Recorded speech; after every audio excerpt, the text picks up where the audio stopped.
Wyoming Territory, 1885.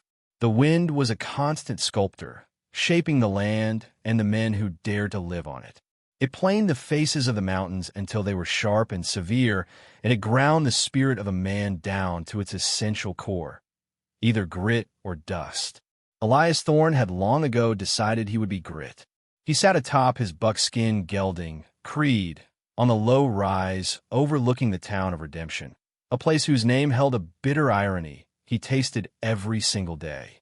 The town was a scar of raw timber and hopeful lies scratched into the vast, indifferent plains. A single main street, churned to a fine powder by wagon wheels and hooves, lay between a saloon, a general store, a sheriff's office, and a handful of other structures clinging to existence like lichen on a rock. From this distance, the town was quiet, a miniature diorama of a life he observed but did not truly inhabit. This was his ritual, this moment of quiet appraisal before descending into the necessary clamor of restocking supplies. It was a habit born of a soldier's caution and a widower's solitude. He surveyed the world from its edges, a sentinel guarding a fortress that held nothing but ghosts.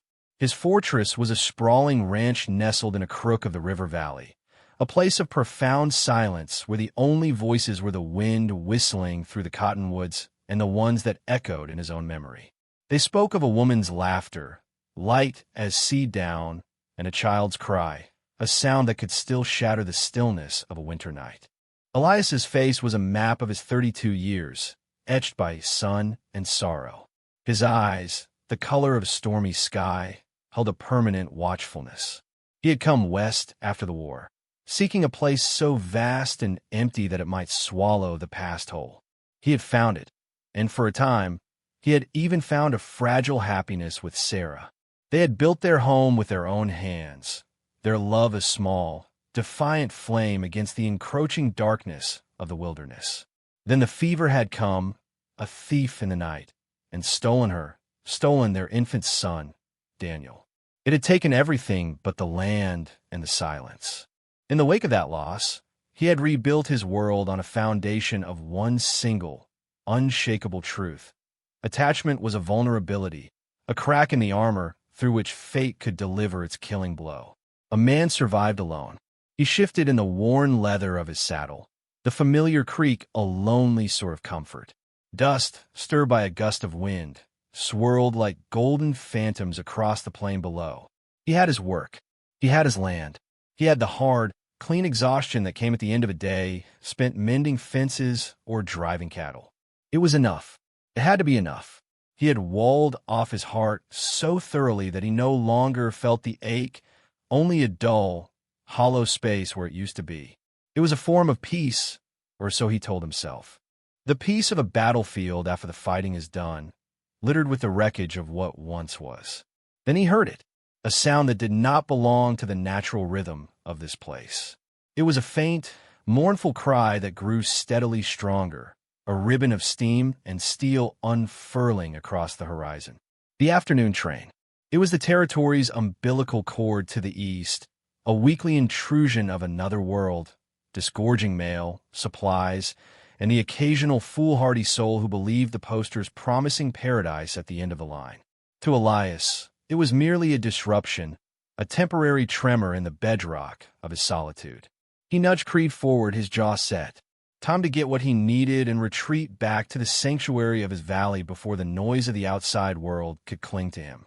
As he rode down the gentle slope toward Redemption, the train was pulling into the small, sun-bleached station, its brakes hissing like a nest of angry snakes. A small crowd had gathered on the platform. The station master, a few curious townsfolk, a couple of ranch hands hoping for news from back home. Elias dismounted in front of the general store, looping Creed's reins around the hitching post. He gave the horse a final pat on the neck, his touch the only form of gentle affection he allowed himself, and turned his attention to the platform just as the passenger car door opened. She was the first one out, and in that moment, the entire dusty, monochrome landscape seemed to snap into focus around her. She was a splash of impossible color, a living painting set against a backdrop of faded canvas. Her traveling suit was the deep blue of a twilight sky, impeccably tailored but shadowed with the dust of a long journey. A matching hat, adorned with a simple feather, was perched atop a coil of hair the color of warm honey. She paused at the top of the steps, one gloved hand clutching a small reticule, her gaze sweeping over the raw, untamed town with an expression that was a fragile mix of trepidation and determined hope. Elias found himself frozen, a spectator to a play he had not intended to watch. He saw the subtle way her shoulders straightened, a silent refusal to be intimidated by the rough-hewn strangeness of it all. She was from another world entirely, a world of paved streets and gas lamps, of polite conversation and structured certainties. Here, the only certainty was the hardness of the ground and the vastness of the sky. She was like a delicate porcelain teacup set down in a blacksmith's shop, beautiful and utterly out of place.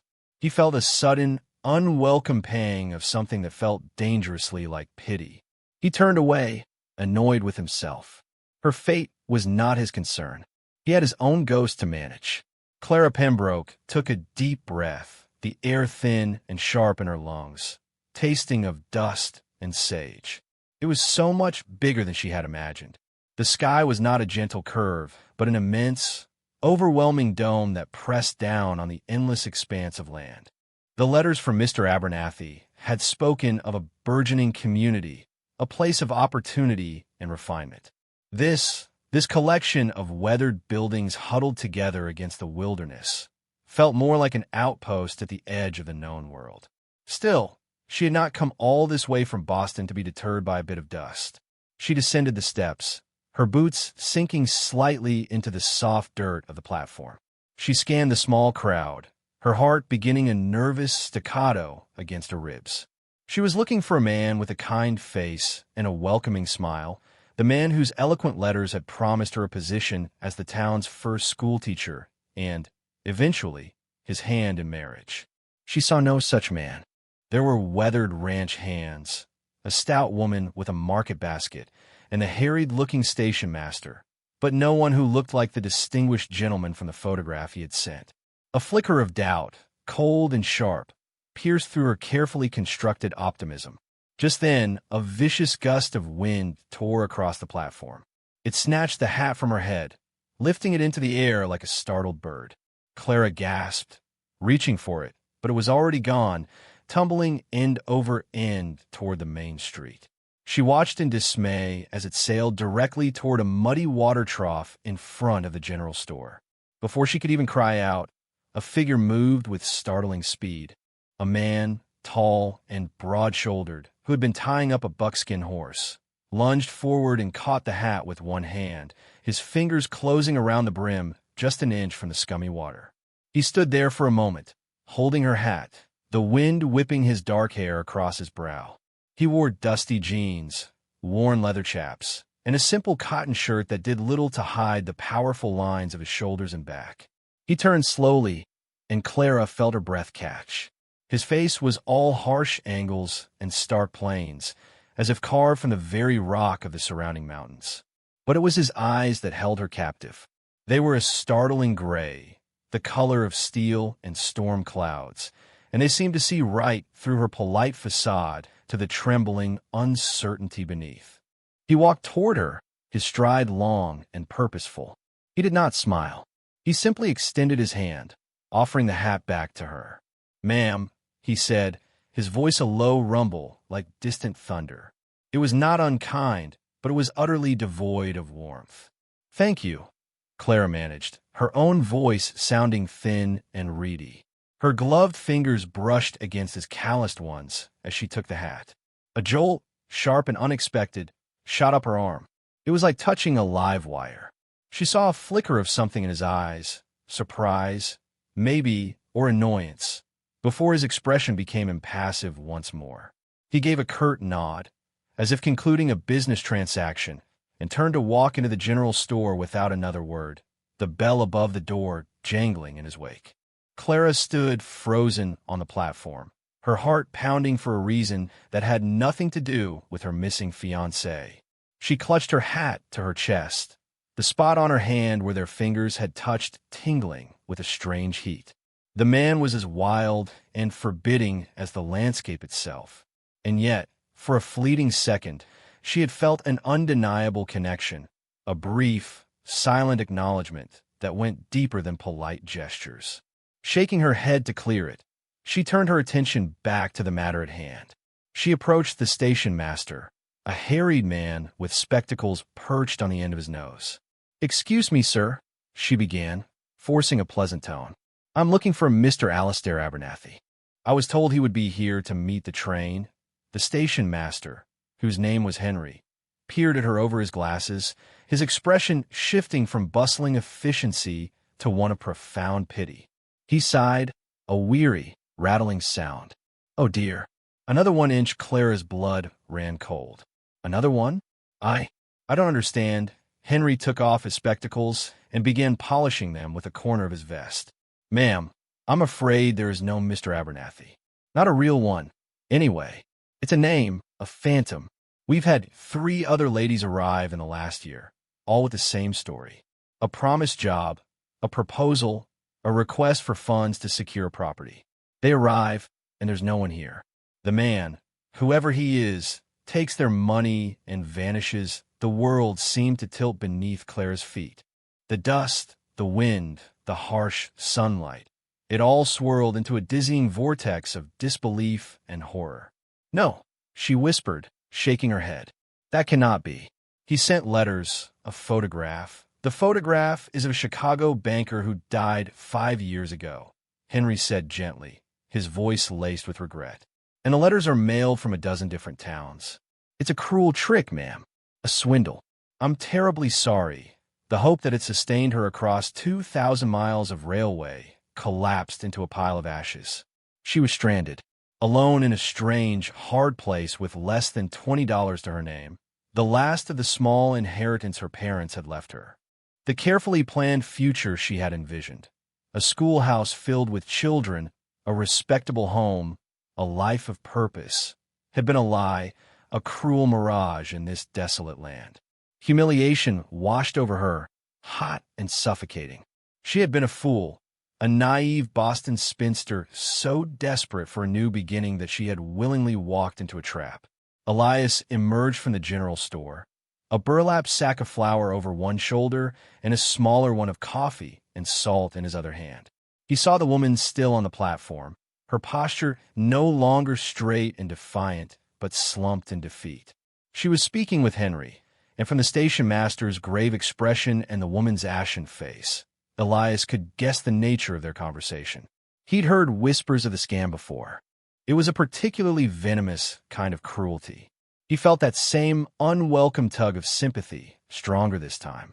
He told himself to ignore it. He had his own burdens. He could not take on another's. He loaded his supplies into his saddlebags, his movements efficient and practiced. He was about to mount Creed and ride out of town, to return to the predictable solitude of his ranch, when he heard her voice, faint but clear. "What am I to do?" she asked Henry, her carefully constructed composure finally shattering.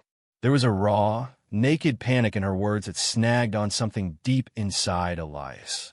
It was the sound of a person whose world had just been pulled out from under them. It was a sound he knew all too well. He cursed under his breath. He had a code, one forged in the heat of battle and tempered by loss. You did not turn your back on someone in genuine trouble. It was a simple rule, but one that had become increasingly difficult to follow in a world he preferred to keep at arm's length. He tied the saddlebags securely, his mind at war with itself. Right away, it's not your concern. But his feet remained planted in the dust. He saw his wife's face in his memory, her unwavering belief in the goodness of people, a belief he had long since discarded as a dangerous liability. With a sigh of resignation that seemed to come from the depths of his soul, he turned and walked back toward the platform.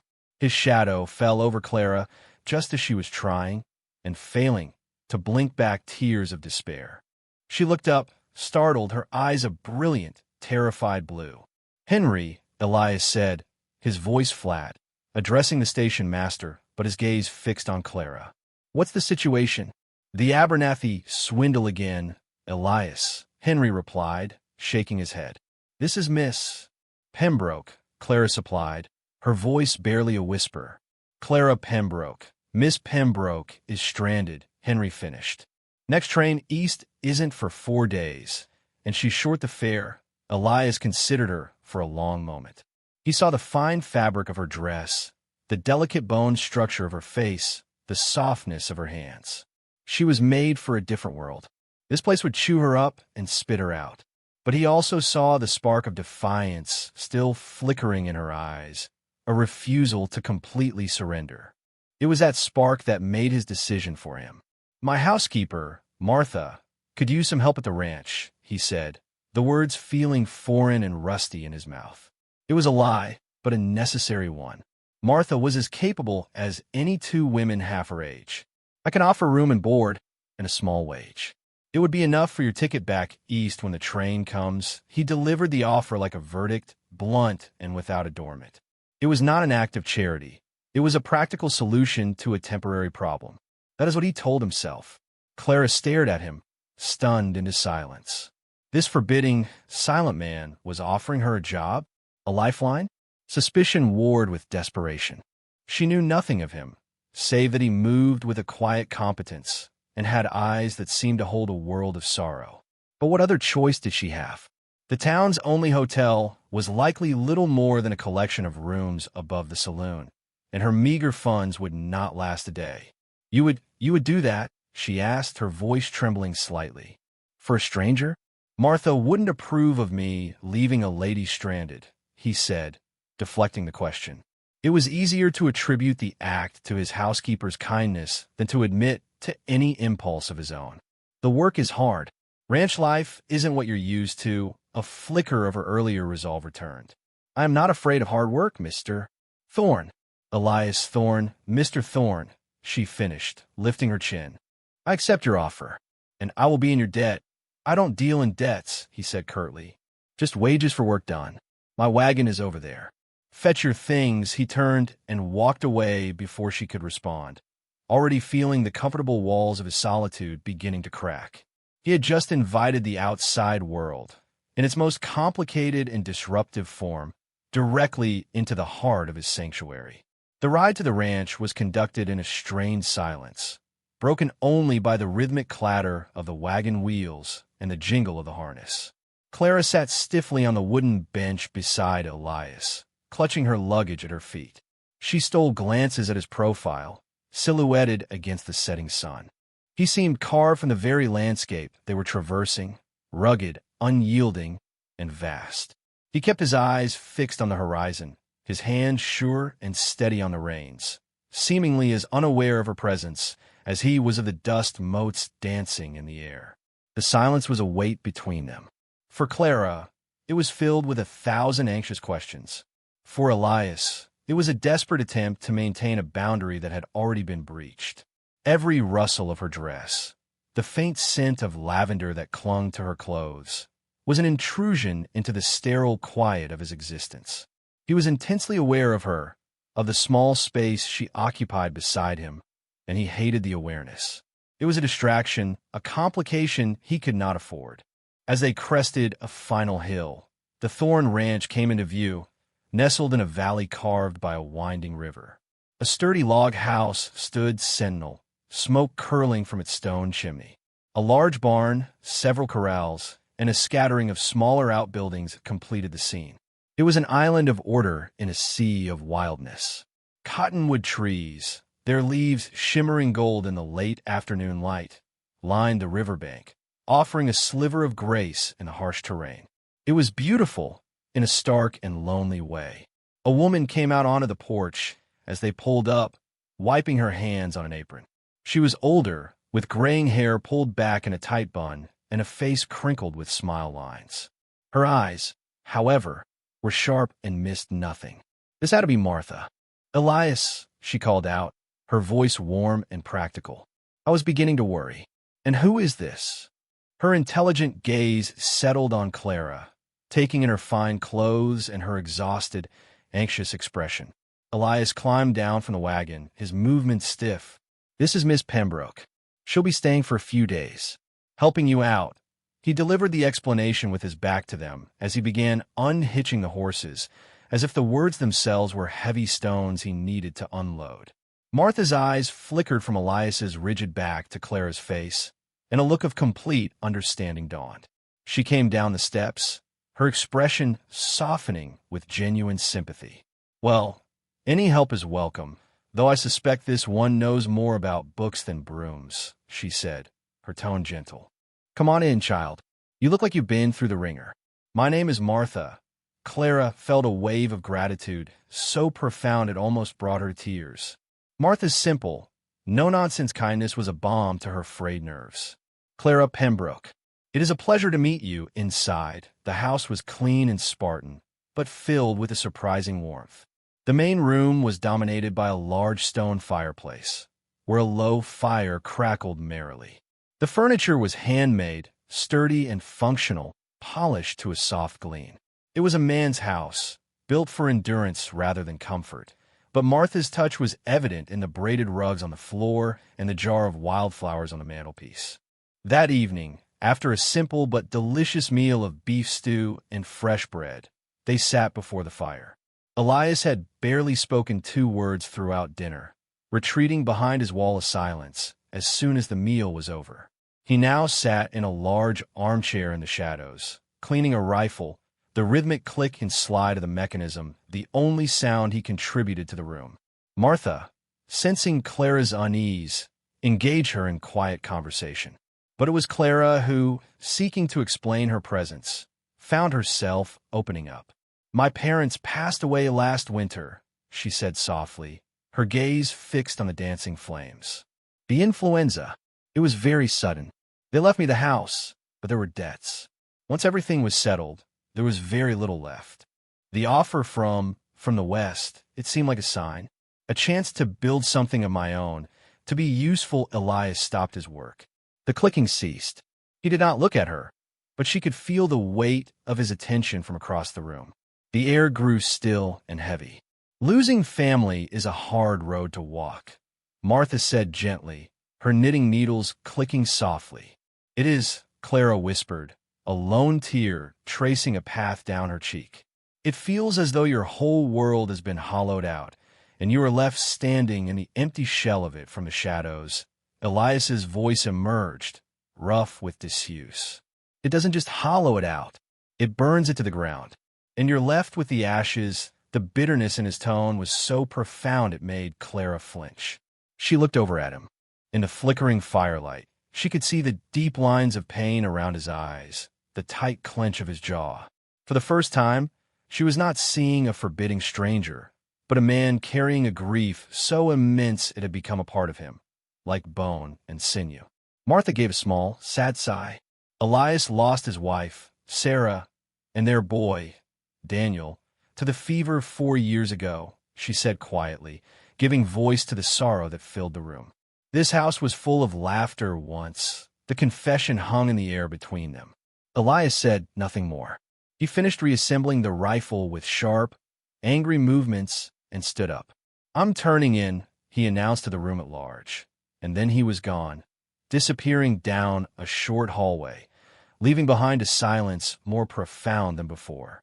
Clara stared at the empty space where he had been. Her own loss felt suddenly smaller, or rather, she felt less alone in it. They were both survivors of shipwreck, clinging to different pieces of wreckage. She understood now that his silence was not a rejection of her, but a shield for himself. It was the armor of a man who had lost everything and was determined never to be that vulnerable again. In that moment of shared, unspoken grief, the first true thread of connection was spun between them, fragile and tentative, but undeniably there. The days that followed fell into a quiet routine. Clara, true to her word, proved she was not afraid of hard work. She rose with the sun, her initial awkwardness with household chores giving way to a determined competence.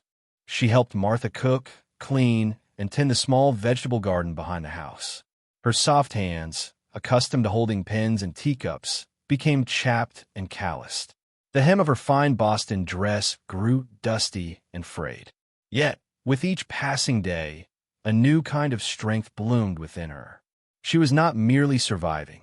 She was adapting. She discovered a resilience she never knew she possessed. The vast, intimidating landscape began to reveal its subtle beauties. The way the light painted the canyons in shades of rose and violet at dawn. The hardy purple wildflowers that grew in the shade of the rocks.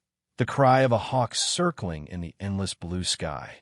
She was shedding her old skin, the skin of a sheltered Eastern lady, and discovering the tougher, more capable woman beneath.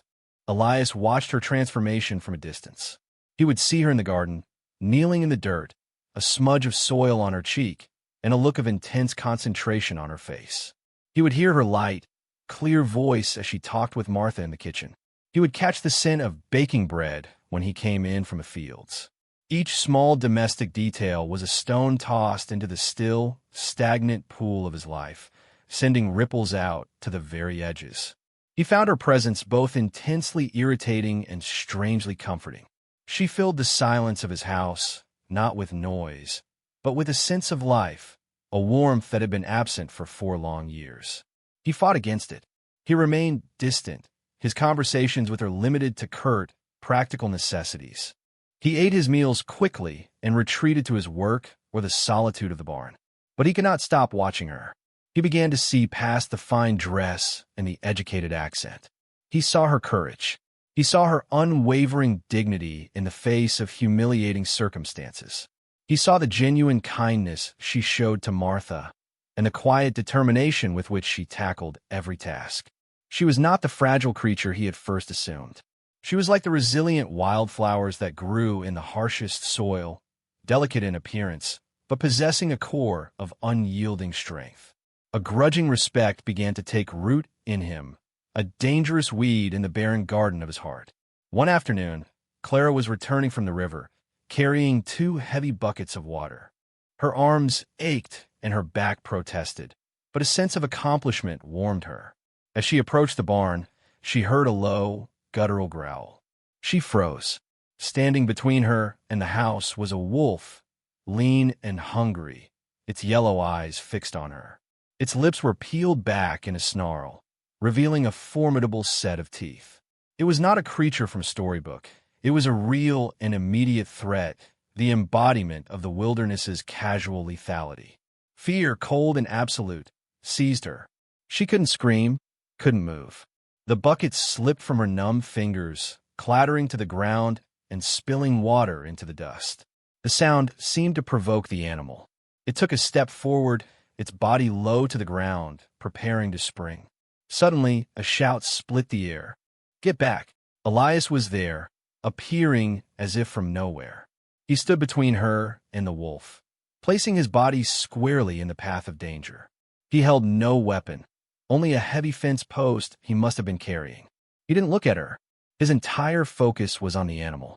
"Slowly," he said, his voice a low, commanding rumble that cut through her terror. Back away toward the house, Clara's feet finally obeyed her brain. She took one stumbling step backward, then another, her eyes locked on the tense standoff.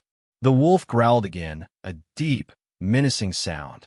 Elias stood his ground, radiating an aura of absolute calm and lethal intent. He made no sudden moves, simply holding the animal's gaze, a silent battle of wills playing out in the afternoon sun. After a long, heart-stopping moment, the wolf seemed to decide the confrontation was not worth the risk. It broke eye contact, turned, and slunk away, disappearing into the tall grass by the river as silently as it had appeared. Only when it was gone did Elias turn to her. He strode over, his face a grim mask. He grabbed her by the shoulders, his grip surprisingly hard. "Are you hurt?" he demanded, his gray eyes blazing with an intensity that startled her. It wasn't just concern, it was a raw, visceral anger. "No," she whispered, her body trembling uncontrollably. I'm all right. What were you thinking, going to the river alone? I told you this land isn't a city park. There are dangers here." His voice was harsh, his words like stones. Clara flinched under the force of his anger, but then a spark of her own fire ignited. "I was fetching water. It is one of the chores I am expected to do to earn my keep in your house, is it not?" The accusation, hit its mark. A flicker of something, regret, perhaps, passed through his eyes. His grip on her shoulders loosened, his hands sliding down her arms. His anger seemed to drain away, replaced by a weary exhaustion. "Yes," he said, his voice quieter now. "You're right. I should have warned you more thoroughly. I forget. I forget what it's like to see this place with new eyes." He was standing very close to her. She could feel the heat radiating from his body, see the flecks of silver in his gray eyes. Her fear began to recede, replaced by a different kind of tremor, a deep, resonant awareness of him as a man. He had not hesitated. He had placed himself between her and death without a second thought. Beneath the gruff, silent exterior was a core of fierce, protective honor. The moment stretched, charged with unspoken emotions. Elias seemed to realize how close they were at the same time she did. He dropped his hands from her arms as if he'd been burned and took a step back, breaking the connection. The familiar mask of stoicism fell back into place. "Stay closer to the house from now on," he said, his tone once again clipped and impersonal. He bent down, picked up the fallen buckets, and strode toward the well pump near the house, leaving her standing alone in the dust, her heart hammering against her ribs for a reason that had nothing to do with the wolf. The incident, as terrifying as it was, shifted something between them. Elias's protective instincts, long dormant, had been violently reawakened. He found himself watching her more closely, not with suspicion, but with a vigilant concern that he tried to disguise as casual observation. He made sure the woodbox on the porch was always full, so she wouldn't have to go to the woodpile. He appeared silently to carry the heavy water buckets for her. He did these things without comment, as if they were matters of course, but Clara saw them for what they were, small, unspoken acts of care. Her own perception of him had changed as well. She no longer saw just the wounded, grieving man. She saw the protector, the capable frontiersman who understood the rhythms and dangers of this land. She felt a profound sense of safety in his presence, a feeling she had not experienced since her father's death. It was a dangerous feeling because her time here was temporary. The train would come, and she would leave. The thought, which had once been her only goal, now brought a sharp, unwelcome pang of sadness. The fragile peace of their arrangement was shattered a few days later with the arrival of another visitor. A man on a fine black horse rode into the yard, followed by two rough-looking men who stayed back at a respectful distance. The man was dressed in expensive, tailored clothes that looked absurdly out of place on the dusty ranch. He was handsome in a predatory way, with cold, calculating eyes and a smile that never reached them. Elias, who had been repairing a corral fence, straightened up as the man dismounted. He moved to stand in front of the porch, a silent and imposing barrier. Clara and Martha watched from the doorway. "Thorne," the man said, his voice smooth and oily. "I was in the neighborhood. Thought I'd stop by and renew my offer for this fine piece of land. The answer is the same as it was last time, Croft," Elias said, his voice flat and hard. "The ranch isn't for sale." The man, Croft, let his gaze wander over the property, a look of avarice in his eyes. "Everything is for sale for the right price. Your little stream is the only reliable water source for 10 miles. My cattle are thirsty." His eyes then slid past Elias to the doorway, and they narrowed as they landed on Clara. A slow, unpleasant smile spread across his face. Well, what have we here? I heard you taken in some stray livestock." "I didn't realize it was of such high quality." Elias took a subtle step to the side, further blocking Croft's view of Clara. "This is my private property, Croft. That includes my business and my guests. State your purpose or ride out." Croft's eyes glinted with malice. He was the wealthiest landowner in the county, a man who had built his empire by buying or crushing anyone who stood in his way. He was not used to being defied. "I just want you to think about my offer, Thorne. It would be a shame if something were to happen. Complications. This is a hard land for a man on his own. Even harder for a man with distractions." He let his gaze linger on the house, meaningfully before turning back to Elias. Clara felt a chill run down her spine. The man's words were a clear, unmistakable threat, and it was directed not just at Elias, but at her. She suddenly had a sickening feeling, a flash of intuition that connected this man to her own misfortune. The swindle, the false promises, it was a way to get people, vulnerable people, into his sphere of influence. For what purpose?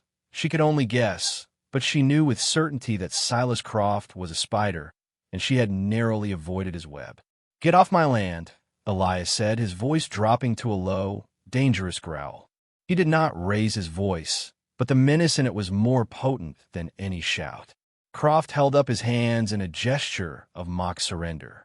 Just a friendly visit between neighbors. He swung himself back onto his horse, his cold eyes making one last sweep of the ranch. "Think on it, Thorne." He and his men wheeled their horses around and rode off, leaving a cloud of dust and a suffocating sense of dread in their wake. That night, the atmosphere in the small house was thick with tension. Elias was even more silent and withdrawn than usual. He paced the main room like a caged animal, his face a thunderous mask. "He's the one," Clara said quietly, breaking the silence. Elias and Martha both looked at her. "The man who runs the Abernathy swindle. I am certain of it."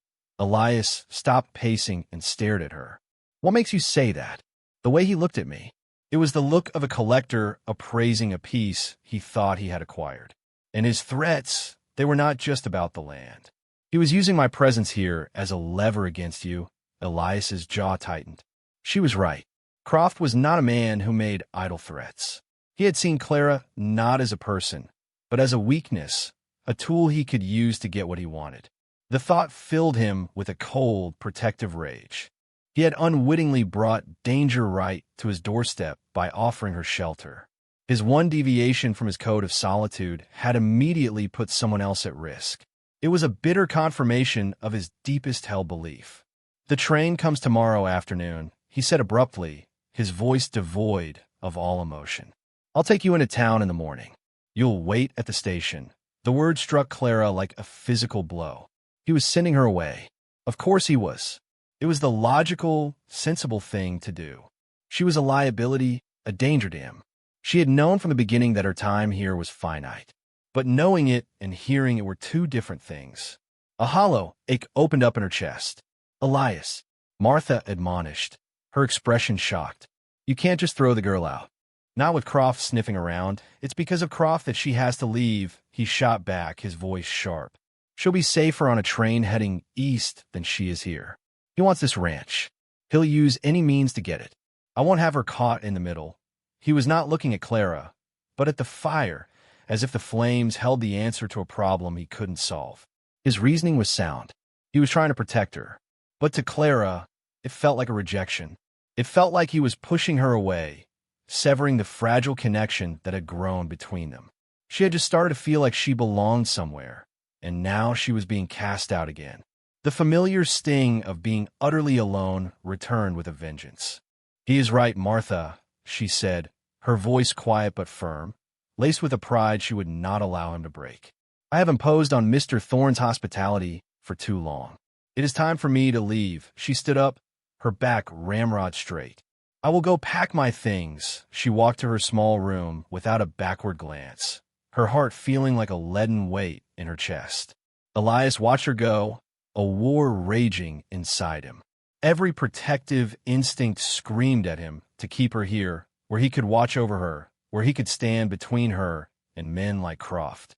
But the old, familiar fear was stronger. The fear of attachment.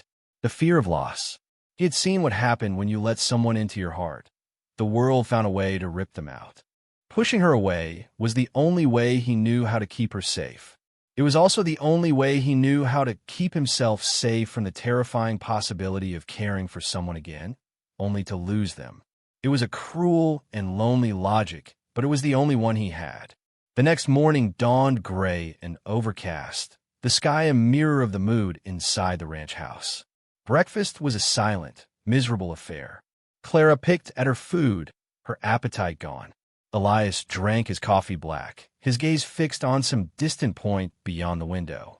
Martha bustled about with a sad, disapproving energy, the clatter of her pots and pans and noisy commentary on the foolishness of men. After the meal, Elias went to hitch the wagon. Clara came out onto the porch, her single bag packed, her traveling suit feeling like a costume from another life. She looked out at the valley, memorizing the way the river curved, the shape of the mountains against the sky. It was a hard, beautiful land, and in a short time, it had claimed a small piece of her heart. Martha came and stood beside her, wrapping a shawl around her shoulders. "He's a fool, child," she said softly. "A stubborn, proud fool. He thinks he's protecting you, but he's only protecting himself from feeling anything again. Don't judge him too harshly." "I don't," Clara said, her voice thick with unshed tears. "I understand. But understanding doesn't make it hurt any less." Elias pulled the wagon around to the front of the house. He wouldn't meet her eyes. "It's time to go." The ride back to redemption was even more silent than the first one had been. The air between them was so thick with unspoken words, it was nearly impossible to breathe. Clara wanted to scream at him, to ask him if the brief connection she had felt meant nothing. Elias wanted to stop the wagon, to turn it around, to tell her to stay. But the words were locked behind years of self-imposed silence. And so they rode on, two solitary figures moving toward a separation that felt both necessary and deeply wrong. He left her on the platform of the train station, the same place where he had first seen her. He handed her a small cloth bag. "Your wages," he said gruffly. "It's more than we agreed. For the fare and something to get you started back east." She took it, their fingers brushing one last time. The small jolt was still there, a phantom echo of that first touch. "Thank you, Elias," she said, forcing herself to meet his gaze. For everything, he just nodded, his jaw tight. He looked like he wanted to say something more, but he couldn't seem to form the words. He turned on his heel and walked away, not looking back.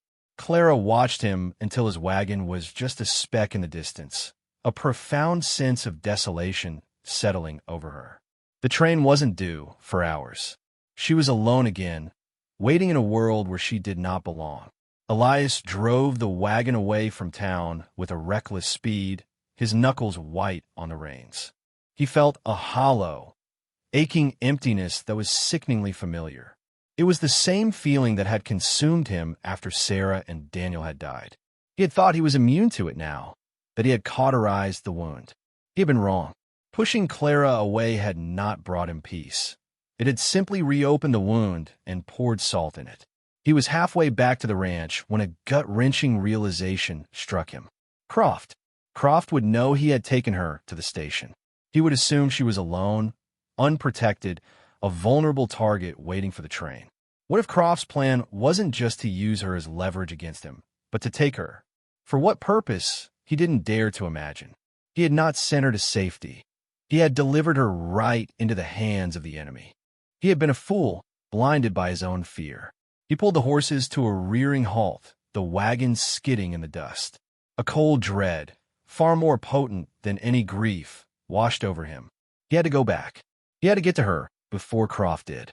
He wheeled the wagon around with a savage cry, whipping the horses into a frantic gallop. The ranch could wait. His solitude could wait. Nothing mattered but getting back to Clara. Clara sat on a hard bench inside the small, stuffy station house, the minutes ticking by with agonizing slowness. The station master, Henry, was busy with paperwork, occasionally glancing at her with a sympathetic eye. The town outside was quiet, lulled into a midday stupor. But Clara couldn't shake a feeling of being watched. She kept looking out the grimy window, a prickle of unease crawling up her spine. Her instincts were right. Across the street, half hidden in the alleyway between the saloon and the blacksmith shop, two of Croft's men were watching the station. They had their orders. Croft wanted the girl. She would be a useful pawn against Thorne, and once he was dealt with, she could be sold to one of the less savory mining camps to the north. They were just waiting for the right moment, for the street to be empty enough. Their moment came when Henry stepped out to check a signal down the track. The station house was empty except for Clara. The two men exchanged a look, hitched up their belts, and started across the street, their boots scuffing in the thick dust. Clara saw them coming. There was no mistaking their intent. Their faces were hard, their eyes predatory. Panic flared in her chest, but it was quickly followed by a surge of pure, defiant anger. She would not be a victim. She would not be a pawn in any man's game. She jumped to her feet and looked around frantically for a weapon and escape route. The front door was blocked. The back door led to an empty storage room. Her eyes landed on a heavy iron poker resting by the cold pot-belly stove. She grabbed it, the weight of it unfamiliar but reassuring in her hands. The door creaked open. The first man stepped inside, a smirk on his face. "Well, now look what we have here. The boss wants a word with you, Missy. You can tell your boss I have nothing to say to him," Clara said, her voice shaking but her grip on the poker tightening. The man chuckled.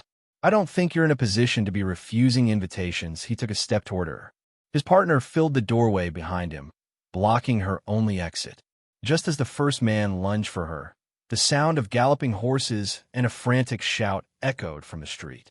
"Clara!" It was Elias's voice. The man hesitated for a split second, distracted by the sound. It was the only opening Clara needed. She swung the heavy poker with all her might, connecting solidly with the side of his head.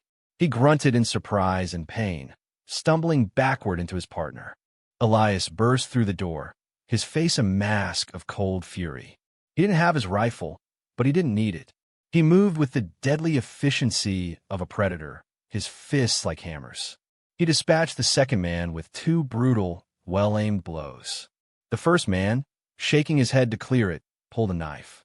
Elias sidestepped the clumsy slash, grabbed the man's arm, and used his own momentum to slam him into the wall. The knife clattered to the floor. It was over in seconds. Both men were groaning on the floor, one unconscious, the other struggling to breathe. Elias stood over them, his chest heaving, his eyes blazing. He turned to Clara, his frantic gaze sweeping over her, checking for any injury. She was standing by the stove, pale and trembling, still clutching the iron poker. He crossed the room in 2 long strides and pulled her into his arms, crushing her against his chest. He held her so tightly she could barely breathe, his arms a cage of desperate relief. He buried his face in her hair, his body shaking with the force of his terror and relief. "I was a fool," he whispered, his voice hoarse with emotion. "I almost got you killed. I'm so sorry." Clara wrapped her arms around his waist, holding on just as tightly. She could feel the frantic beating of his heart against her cheek. The fear, the anger, the loneliness, it all melted away in the solid, undeniable reality of his embrace. She was safe. She was home. "You came back," she whispered into his shirt. "I'll never let you go again," he vowed, his voice thick. He pulled back just enough to look at her, his hands framing her face. His gray eyes were raw with an emotion she had never seen in them before, a fierce, unguarded love. "Croft won't stop. He'll come for you. He'll come for the ranch. We have to end this." Tonight, the ride back to the ranch was a blur of speed and grim purpose. Elias explained his plan, his words short and direct. Croft would be enraged that his men had failed. He would not wait for another opportunity. He would come himself, and he would come with force. Their only chance was to be ready for him, to turn the ranch into a fortress and make their stand. Clara listened, her fear replaced by a cold resolve. She was no longer a passenger in her own life. She was a participant. This was her fight now, too. "What do you need me to do?" she asked, her voice steady. Elias looked at her, a flicker of surprise and admiration in his eyes. "Stay in the house. Bar the doors and windows. And learn how to use this." He handed her a small, lightweight rifle from the back of the wagon. It was Sarah's. It doesn't kick much. You point, you shoot. Aim for the center of a man's chest back at the ranch. They worked with a silent, synchronized efficiency. Martha, her face grim but resolute, helped Clara barricade the windows with furniture while Elias checked his ammunition and positioned his best rifles at the 2 main windows of the house. The sun began to set, painting the sky in fiery streaks of orange and red. The beautiful, peaceful valley now felt like a trap, the encroaching shadows filled with menace. As dusk settled, a tense quiet fell over the ranch. They waited. Elias stood by the front window, his Winchester rifle resting in the crook of his arm. Clara stood at the window in the back, her smaller rifle clutched in her hands, her knuckles white. The fear was a cold knot in her stomach, but her determination was a fire that burned hotter. She would not let this man, this monster Croft, destroy the first place she had ever felt she might belong. They came just after full dark, a dozen riders moving not with stealth, but with the arrogance of overwhelming force. They fanned out, surrounding the house. A voice cut through the darkness. "Thorn, I know you're in there. Send out the girl, and I might let you live." It was Croft. "Go to hell," Elias yelled back, his voice ringing with defiance. A shot rang out, splintering the wood of the window frame next to Elias's head. And then the night erupted in a cacophony of gunfire. Muzzle flashes lit up the darkness like deadly fireflies. Lead thudded into the thick log walls of the house. Elias returned fire with calm, deadly precision. He was not a rancher playing at soldier. He was a veteran of 100 brutal skirmishes, and his instincts were sharp and lethal. He fired, worked the lever of his rifle, and fired again, his movements economical and effective. One of the riders screamed and fell from his horse. Clara's heart hammered against her ribs. She could hear men moving at the back of the house. A dark shape appeared at her window, a man trying to pry the shutters open with a crowbar.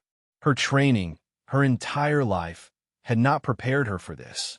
But the memory of Elias's arms around her, the raw vow in his voice, gave her a strength she didn't know she had. She lifted the rifle as he had shown her, the stock pressed tight against her shoulder. She took a shaky breath, aimed for the center of the dark shape, and pulled the trigger. The rifle bucked against her, the explosion deafening in the small room. A cry of pain answered from outside, and the man fell away from the window. She had done it. A wave of nausea and a fierce, triumphant pride washed over her at the same time. She reloaded the rifle, her hands no longer shaking. The fight raged on. From the barn, a new sound emerged, the roar of flames. Croft's men had set it on fire, the blaze lighting up the entire yard in a hellish, flickering orange glow. Elias cursed under his breath. The barn, his horses, his winter hay, it was all going up in smoke. But he could not let his attention waver. A heavy blow struck the front door, then another. They were using a log as a battering ram. The wood groaned, splintering. "Clara!" Elias yelled. "To the side of the door. They're coming through." She ran from the back room, her rifle at the ready, and flattened herself against the wall beside the door, just as Elias did on the other side. The door burst inward with a tremendous crash, torn from its hinges. 3 of Croft's men spilled into the room, silhouetted against the fire from the burning barn. Elias and Clara fired at the same time. The room filled with smoke and the thunder of their guns. 2 of the men went down immediately. The third, a large, bearded man, lunged toward Elias, grabbing the barrel of his rifle. They struggled, a desperate, grunting battle for control of the weapon. Clara saw another man behind them, raising a pistol to shoot Elias in the back. There was no time to reload. Acting on pure instinct, she dropped her rifle, grabbed the heavy iron poker from the fireplace, her weapon from the station, and charged. She swung it with all her strength, a desperate two-handed blow that caught the gunman squarely in the side of the head. He collapsed like a sack of grain. The distraction was enough. Elias wrenched his rifle free and brought the stock up hard under the bearded man's chin. The man staggered back, and Elias finished him with a single, point-blank shot. Silence descended, thick and suffocating, broken only by the crackle of the burning barn and the groans of the wounded outside. The attack was broken. The remaining men were fleeing into the darkness. Elias stood in the center of the ruined room, his chest heaving, his rifle smoking. He looked at Clara, who was standing over the man she had struck down, the poker still gripped in her hands, her face smudged with soot, her eyes wide with shock and adrenaline. He went to her, gently taking the poker from her hands and letting it fall to the floor. He cupped her face, his thumbs stroking her cheeks. "You did it," he said, his voice filled with a raw, wondering awe. "You saved my life. You saved mine," she whispered back, her body finally starting to tremble as the aftermath of the violence washed over her. He pulled her against him, holding her close, his chin resting on the top of her head. The fire outside cast long, dancing shadows into the room. They stood there for a long moment, simply holding on to each other amidst the wreckage. He had spent 4 years building walls to keep the world out, and in one night, she had not only breached them, but stood beside him to defend the very heart of his world. His love for her was not a weakness. It was the most powerful, ferocious strength he had ever known. He looked down at her, his gray eyes shining with an intensity that took her breath away. The fading light from the dying fire outside seemed to gather in the room, a soft, intimate glow. "Clara," he began, his voice rough with emotion, the sound of a man breaking a long-held silence within himself. "When I lost Sarah and my son, I made a promise to myself. I promised I would never let anyone that close again. I believed that love was a door you left open for pain to walk through. I built my life on being alone, because I thought it was the only way to be safe." He reached up and gently brushed a stray strand of hair from her forehead, his calloused fingers surprisingly tender against her skin. "I was wrong. Being alone isn't safety. It's a prison. It's a slow death. You walked into my life and you filled the silence. You showed me that this house could be a home again. Tonight, when I thought I might lose you, I finally understood. Losing you would be 1,000 times worse than never having loved at all. It would be the end of everything." Tears welled in Clara's eyes, spilling over and tracing clean paths through the soot on her cheeks. Every fear, every doubt she had ever had, dissolved in the raw, beautiful honesty of his words. He took her hand, his grip firm and sure, and looked directly into her eyes. The last of his walls crumbled, turning to dust.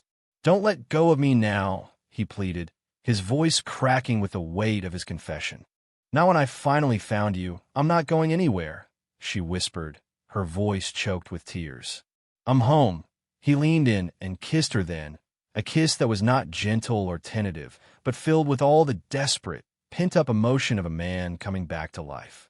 It tasted of smoke and gunpowder and a profound, soul-deep relief. It was a kiss of promises made, of a future reclaimed from the ashes of the past. When they finally broke apart, they were both breathless, their foreheads resting against each other. The first light of dawn was beginning to creep over the mountains, filtering through the shattered door. The barn was a smoldering ruin. The yard was littered with the evidence of the night's battle, but inside the ravaged house, a new world was being born. The next morning, as the sun cast a clean, forgiving light over the valley, Elias and Clara stood on the porch, surveying the damage. The sheriff from Redemption and a few deputized townsmen had arrived, summoned by the sound of the battle. They had taken Croft, who was found wounded, and the rest of his captured men into custody. The reign of the land baron was over. The air was filled with the acrid smell of burnt wood, but underneath it, Clara could smell the sweet scent of the pines and the rich aroma of the earth. It was the smell of her new life. Elias turned to her, his face serious in the morning light. He took both of her hands in his. "Clara Pembroke, I am not a man of fancy words. This life is hard. This land is unforgiving. And I am a quiet, stubborn man with more scars than sense." He paused, taking a deep breath. "But my heart, what's left of it, is yours. Entirely and forever. I love you. Will you marry me? Will you build a life with me, right here, out of all this wreckage?" He reached into his pocket and pulled out a small, simple gold band. It was worn smooth with time. "This was my mother's ring. She gave it to my father on the day they staked their claim on this land. It's a symbol of new beginnings." Clara's heart felt so full it might burst. The tears that came to her eyes were not of sorrow or fear, but of a joy so pure and profound it was almost painful. "Yes," she said, her voice clear and strong. "Oh, Elias." Yes, he slid the ring onto her finger. It fit perfectly. He sealed his proposal with a kiss, gentle and full of promise, as the sun rose higher, burning away the last of the night's shadows. Word of the fight at the Thorn Ranch and Croft's subsequent arrest spread through Redemption like a wildfire. Elias, who had always been a respected but distant figure, became a local hero. And Clara, the stranded Eastern lady, was seen in a new light. She was the woman who had stood beside him, who had fought for her home. When they came into town a week later for supplies, they were not met with gossip or suspicion, but with open admiration and support. People who had only ever given Elias a curt nod now stopped to clap him on the back. The women of the town crowded around Clara, offering congratulations and friendship. The community, which Elias had held at arm's length for so long, was now wrapping them in a warm embrace. Their wedding was a simple affair, held right on the porch of the ranch house. The sheriff officiated, and Martha stood as Clara's witness, weeping openly with joy. Nearly the entire town of Redemption came, bringing food and gifts and offering their help to rebuild. A dozen men, in a single day, raised the frame for a new barn, their hammers echoing through the valley in a joyous, constructive rhythm.